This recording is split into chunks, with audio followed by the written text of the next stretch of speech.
Bonjour et bienvenue à l'émission Chrétien comme Christ. Le thème de notre émission aujourd'hui, c'est « Plus précieux que l'or ». Alors Christine, tu as ce texte à nous lire de l'apôtre Pierre. L'apôtre Pierre, première épître de Pierre, au premier chapitre, on va lire à partir du verset 6. Et en fait, Pierre vient de décrire l'héritage incorruptible qui nous est réservé dans les cieux et que Dieu garde vraiment pour ceux qui lui sont fidèles. Et il dit, c'est ce qui fait votre joie, même si maintenant, puisqu'il le faut, vous êtes pour un peu de temps attristés par diverses épreuves.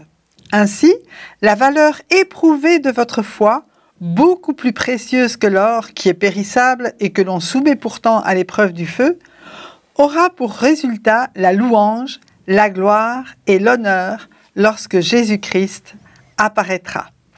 Alors ça, il parle à la fois des épreuves, mais il parle aussi de la joie et de savoir ce que ces épreuves vont produire dans notre vie. Oui, donc là, ici, vraiment, c'est ça, c'est ces épreuves-là. Il dit, là, votre joie, elle est complète, vous êtes joyeux, mais pendant un peu de temps, vous êtes attristés.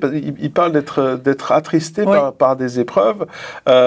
Et pourtant, même s'ils sont attristés, il parle ensuite d'avoir plus de valeur que l'or. Alors, comment est-ce qu'une épreuve peut nous donner plus de valeur que l'or?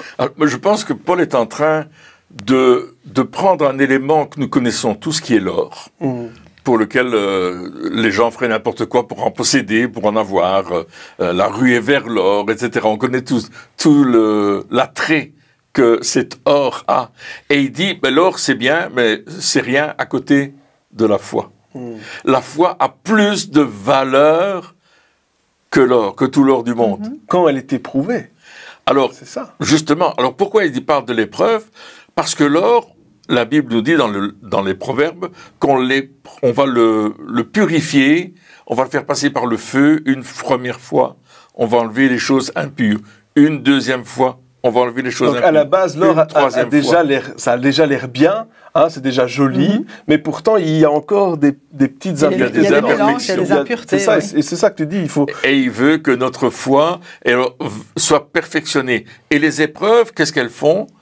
Eh bien, elles renforcent notre foi. Parce qu'à travers l'épreuve, on regarde Dieu. Alors l'épreuve vient devant nous comme un obstacle, et puis il faut franchir l'obstacle. Mais quand j'ai franchi l'obstacle et que je suis victorieux, waouh, ma foi, elle a grandi tout d'un coup. En tout cas, peut-être que je ne devrais pas dire que la foi a grandi, je dirais que ma foi est devenue plus précieuse parce que je vois la grandeur de mon Dieu. C'est ça que Paul est en train de nous dire. Oui, et puis ici, quand il parle d'épreuve, souvent, si nous, on entend le mot épreuve, épreuve, c'est pas très grave dans le sens où si je passe un examen, je passe une épreuve. Bon, si je le rate, je le rate. Si je réussis, c'est pas... Si tu le rates, tu recommences. Oui, on va pour réussir quand même. Oui, bien sûr, on va pour réussir, mais je veux dire, c'est pas... Voilà. Ici, lorsqu'il parle d'épreuve, il est en train de parler de persécution quand même. Il est en train de parler du fait que... donc on en parle déjà depuis quelques émissions, mais il parle de persécution, il parle de choses qui sont vraiment difficiles. On parle pas juste de dire Seigneur, viens payer ma facture, j'ai une facture qui est impayée, c'est une grosse épreuve. Non, ici, quand il parle d'épreuve, c'est vraiment des choses qui sont difficiles. Qui sont contre la personne, qui sont contre nous volontairement. Et en fait, je reviens alors au fait d'épurer, dans l'épreuve, quelle qu'elle soit, et notamment dans les persécutions, il y a quand même... on va voir surgir en nous parfois des traits de caractère qu'on n'a pas envie de voir.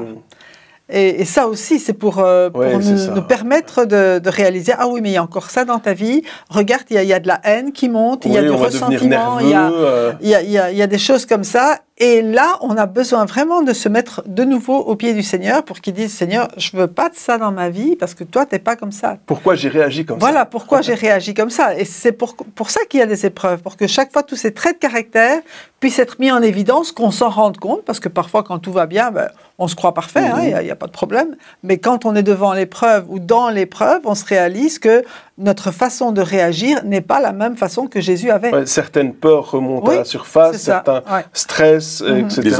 Des angoisses, ça remonte. Comme tu disais, certains traits de caractère, certaines attitudes qu'on avait, certains mots aussi qui sortent de notre bouche. Et je dis, wow, comment j'ai pu dire ça, donc c'est ça. Et donc quand ça revient, il ne faut pas le renflouer en disant je l'enfouis au plus profond. Il faut dire, Seigneur, les voici. Voilà. Voici les impuretés qui sont remontées, parce que c'est en train de brûler, donc voici ce qui remonte. Enlève-les. Voilà. Avec ton filtre, enlève ces impuretés. C'est ça. Et puis, dans ce texte, il parle d'être attristé par les épreuves. C'est vrai que les épreuves nous rendent tristes. Et il dit que c'est normal. Oui, absolument. Il n'est pas en train de dire, vous ne devriez pas être triste, c'est pas bien d'être triste. Non, on est joyeux, même si on est triste un petit peu de temps. C'est ça qui est important aussi, c'est de savoir que l'épreuve, elle n'est pas éternelle. L'épreuve, c'est quelque chose qui est passager et qui aura un après. Même si on a l'impression à certains moments, oui, ça dure, mais Dieu a promis un après l'épreuve. Et ça va nous permettre aussi de passer à travers tout en gardant nos yeux fixés sur lui. Oui, et puis cette épreuve, tu dis l'après, c'est pas éternel, c'est vrai, mais on ne peut pas parler d'épreuve et d'après sans penser au peuple d'Israël qui est passé 40 ans dans le désert, simplement parce qu'ils n'avaient pas une bonne attitude. Oui. Parce que s'ils avaient eu une bonne attitude, ils seraient sortis du désert très très très rapidement. Absolument. Mais parce qu'ils ont eu une mauvaise attitude, parce qu'ils n'ont pas fait confiance en Dieu. C'est ça la mauvaise attitude. C'est vraiment l'incrédulité volontaire. Eh bien, ils sont restés dans le désert. Et ça veut dire aussi que nous-mêmes, dans nos propres vies, on fait face à des épreuves.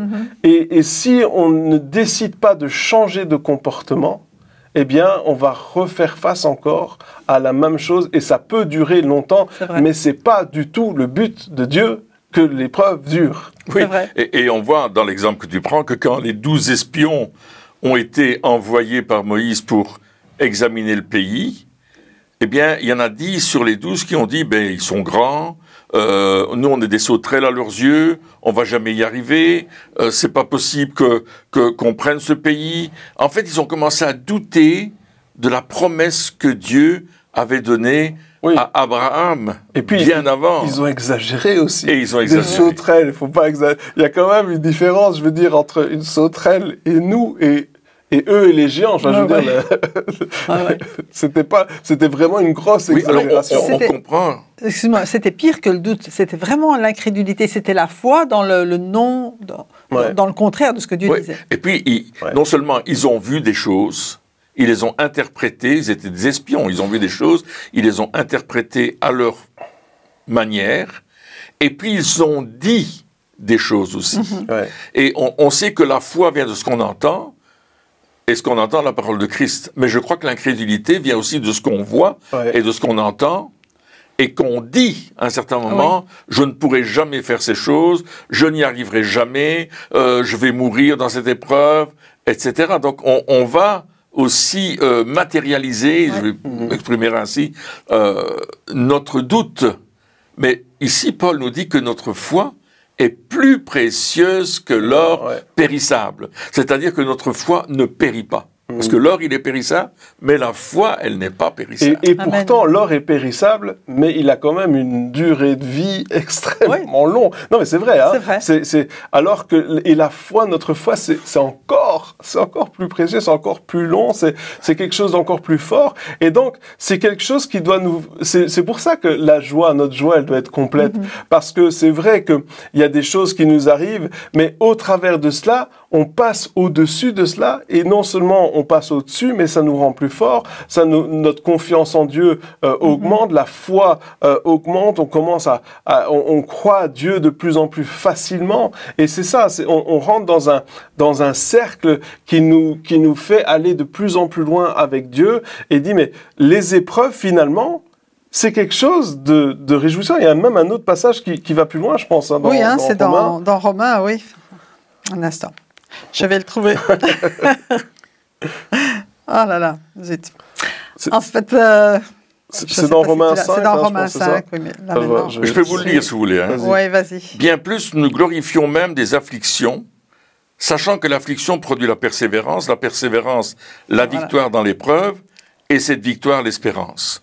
Or, l'espérance ne trompe point, parce que l'amour de Dieu est répandu dans nos cœurs par le Saint-Esprit qui nous a été donné. Mais lorsque nous étions encore sans force, Christ autant marqué est mort pour les impies. À peine mourrait-on pour un juste, quelqu'un peut-être mourrait-il pour un homme de bien. Mais Dieu prouve son amour envers nous, en ce que lorsque nous étions encore des pécheurs, Christ est mort pour nous. Alléluia. Amen. On revient au début. Donc il dit, nous sommes joyeux, nous sommes fiers. Nous sommes fiers de nos détresses, parce que la détresse produit la persévérance. La persévérance, la victoire dans l'épreuve, et la victoire dans l'épreuve, l'espérance. Et cette espérance ne trompe pas. Wow. Donc ça va encore plus loin. Non seulement on est joyeux, donc c'est vraiment une attitude. C'est ça être chrétien. Oui, c'est ça être chrétien. Oui. On est fier de notre. Et tu sais ce qui m'est arrivé aujourd'hui. Je me suis fait tabasser. C'est vraiment ça. On est fier de notre détresse parce que ce qu'on sait ce que ça va produire. Ouais. C'est ça, hein? Ouais. Et je voudrais quand même vous raconter une histoire qui m'est arrivée quand j'étais à l'université. J'avais l'habitude de réussir, d'accord? Et puis un jour, le matin, je lis, je crois que c'était dans les Lamentations, enfin bref, et je lis « Je veux t'humilier pour ne plus avoir à t'humilier ». C'était une belle journée, hein? C'était le jour de l'examen. Et j'ai raté mon examen. Oh là là.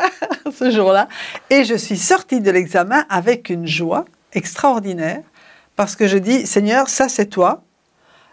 Tu as fait ça aujourd'hui juste pour que je ne me prenne pas la tête.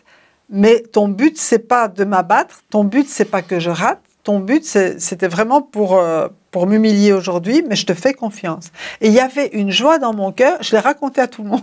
Hey, j'étais fière d'avoir raté, c'est trop fort. Hey. Mais parce qu'il y avait eu cette parole de Dieu, et ça montre aussi l'amour de Dieu aussi, qui n'hésite pas, je veux dire, à permettre les épreuves, mais pour un but qui est le bon but. Quand Dieu permet une épreuve, et je crois que les épreuves que nous passons, elles sont toutes permises par Dieu, et il ne permet pas qu'on soit éprouvé au-delà de nos forces, mais c'est parce qu'il a un but qui est meilleur pour nous à travers cette épreuve-là. Ouais. Et on peut vraiment se réjouir. À cause de ça, on peut se réjouir. Même si on est attristé par l'épreuve, je veux dire superficiellement, plus profondément, il y a la joie de Dieu qui prend soin de nous, même à travers l'épreuve. Et ici, il parle d'épreuve et puis de détresse. Donc ça veut dire, c'est une détresse, c'est quand l'épreuve, comme toi, a amené quelque part un échec ou a amené une situation vraiment d'échec, de défaite. Et là, il dit, mais cette situation-là, cette détresse produit la dépression. Non, il dit, ça produit la persévérance. Quoi? Non, mais attends, ça veut dire que lorsque je suis en train de connaître un revers de situation ou quelque chose qui vient contre moi, ce que Dieu attend de moi, c'est de persévérer. C'est de dire, mais ne t'arrête pas là, continue. Et toi, t'as pas arrêté tes études à ce moment-là. T'as continué, t'as persévéré. Et puis il dit, et la persévérance, elle produit la victoire. La victoire dans l'épreuve, justement. Donc c'est de dire, parce que je vais continuer, parce que je me suis pas laissé arrêter par les détresses, parce que justement, je suis fier que c'est Dieu qui tient toutes choses entre ses mains, eh bien, je vais persévérer, et la persévérance va produire la victoire. Et puis la victoire, qu'est-ce qu'elle va produire? Elle va produire l'espérance. Parce que je sais que, au fait, ce qui va se passer, c'est que je vais savoir que même si plus tard, je vais encore échouer, eh bien, maintenant, j'ai une espérance de me dire, j'ai déjà échoué dans le passé, j'ai continué et ensuite j'ai réussi. Oui. Et donc, j'ai cette espérance. Et puis, il continue en disant, mais cette espérance ne trompe pas. Ça veut dire que, et ça, j'aime énormément ce passage, parce qu'il nous dit, on ne se trompe jamais lorsque l'on espère. On ne se trompe jamais lorsqu'on espère. Et on voit, il y a des études qui ont été menées, et ils disent que une des premières choses qui disparaît chez un enfant lorsqu'il est trompé, c'est l'espérance. Une première chose qui disparaît, et encore plus chez un adulte. Ça veut dire quoi? Ça veut dire que la plupart des adultes, aujourd'hui, ont très peu d'espérance, dans le sens où ils disent ok, on va faire ça mais on verra, hein. Oui. Quand on n'a pas d'espérance, on dit on verra. Oui, peut-être, éventuellement. Oui, oui. Donc ça c'est L'espoir n'a pas de certitude. l'espoir, c'est ça, on verra. Non, je préfère pas trop espérer, parce que si j'espère, je vais peut-être être déçu. Et comme j'ai été déçu dans le passé, je veux plus être déçu encore aujourd'hui. Et dans ce passage, il est en train de dire totalement le contraire. Il dit mais espère seulement. Espère seulement. Laisse Dieu faire renaître l'espérance en toi. Waouh! Et tout ça de l'épreuve. C'est vraiment le monde à l'envers. Oui, oui. Et on voit que c'est aussi lié, hein, parce qu'il dit l'espérance ne trompe point, parce que l'amour de Dieu est répandu dans vos cœurs par le Saint-Esprit. C'est vrai. Et on voit que bien sûr, je vais rentrer dans cette espérance, mais en moi, il y a un amour extraordinaire que Dieu a mis en moi, il l'a répandu. Il a versé l'onction de l'amour sur moi. Je suis rempli de son amour. Je sais que Dieu m'aime, quelle que soit l'épreuve que je passe. Oui, l'amour de Dieu est là. C'est vrai, et je pense qu'en plus de ça, ça nous fait aimer les autres. Oui. Dans le sens où, parce que nous sommes passés, parce que on peut plus facilement comprendre quelqu'un qui passe par une épreuve lorsque nous-mêmes nous sommes passés par quelque chose de similaire. C'est-à-dire qu'au lieu de juger la personne en disant bon, il aurait dû faire ça, il aurait dû réagir comme ça, il aurait dû écouter les conseils, maintenant c'est de sa faute s'il en est là, on a cet amour en disant tu sais quoi? Espérons ensemble, prions ensemble, ayons la foi de Dieu ensemble, réjouissons-nous ensemble.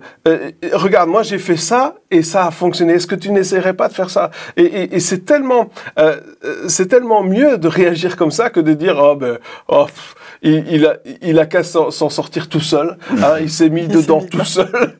Il a qu'à s'en sortir tout seul. Et ça c'est aussi ça, c'est de dire mais moi-même, j'ai vécu une épreuve, moi-même, j'ai fait face à ça, moi-même, j'ai fait face aux doutes, moi-même, j'ai fait face à toutes ces choses-là. Et je vais aider celui qui passe par la même épreuve en disant, tu sais, les doutes que tu as là, c'est normal. Ne te sens pas coupable à cause de ça, mais mets ta confiance en Dieu et Dieu va agir. Oui. Et c'est là qu'on a besoin les uns des autres pour s'encourager, pour se fortifier aussi dans ces moments d'épreuve. Et c'est important vraiment d'être là pour ceux qui passent par l'épreuve et de savoir qu'on n'est pas tout seul quand on est dans l'épreuve. Le corps de Christ, c'est ça aussi. Il y en a un qui souffre, eh bien les autres vont...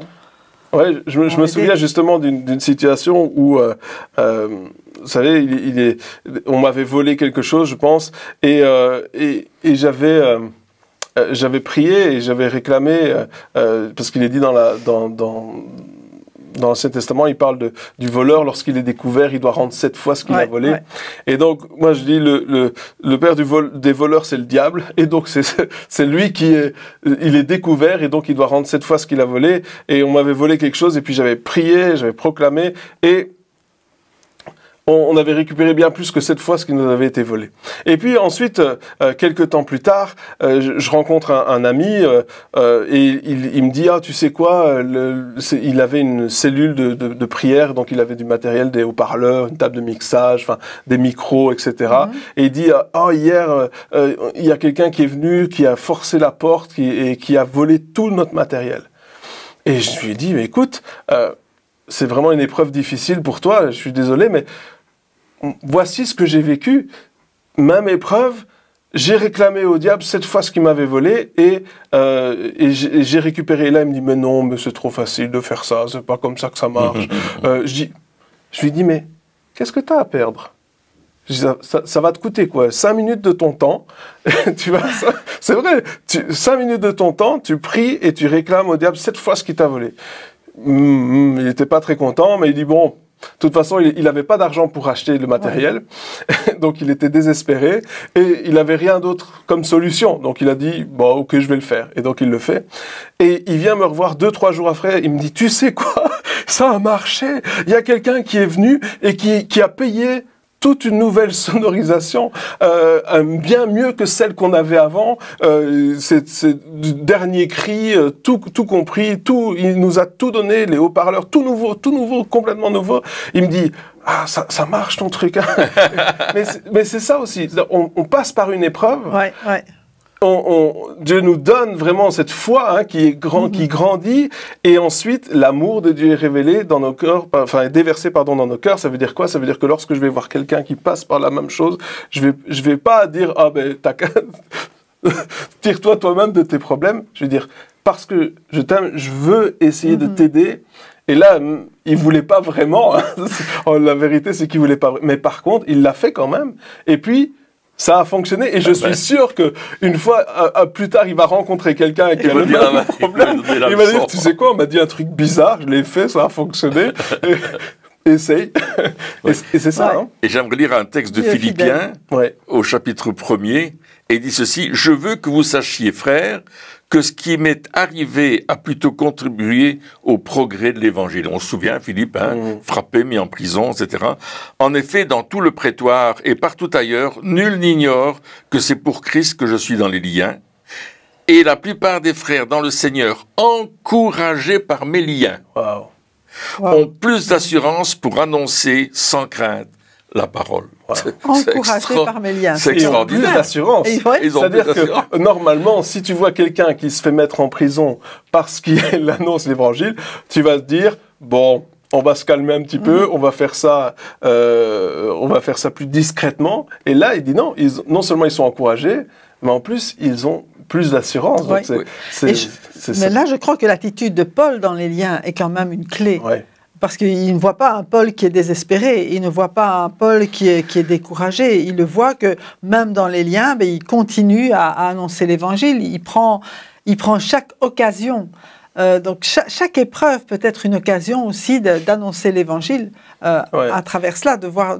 il parle du progrès. Le progrès de l'évangile. La fidélité de Dieu. Et c'est ça, c'est de se dire, c'est pas ce qu'on voit avec nos yeux qui a de l'importance. Parce que ce qu'ils voyaient avec leurs yeux, c'était plus de persécutions, plus de problèmes pour les chrétiens, etc., etc. Mais Paul ici dit, il y a un progrès.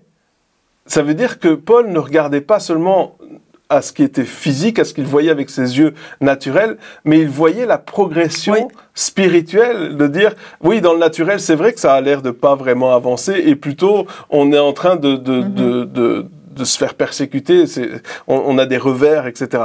Mais spirituellement, il y a un progrès parce que l'évangile avance, et il voyait cette progression-là, et il disait, mais regarde les choses, regarde les cœurs qui sont touchés, regarde au-delà des apparences. Et je pense aussi que nous-mêmes, si on veut être encouragés dans notre foi, si on veut que cette foi soit encore plus précieuse que l'or, que les épreuves par lesquelles on passe aient un sens vraiment, il faut qu'on puisse être capable de regarder ce que Dieu regarde avec ses yeux, en disant, mais oui, c'est vrai que physiquement, ou dans le monde naturel, on n'a pas l'impression que ça bouge vraiment, mais spirituellement, sache que chaque chose que tu fais a un impact, et que si tu as des choses qui viennent contre toi, c'est parce que justement, tu es en train de déranger l'ennemi, tu es en train de déranger les puissances et les autorités et les principautés, et c'est parce que tu déranges qu'il y a justement cette opposition qui est là. Et c'est pour ça qu'on doit être encouragé.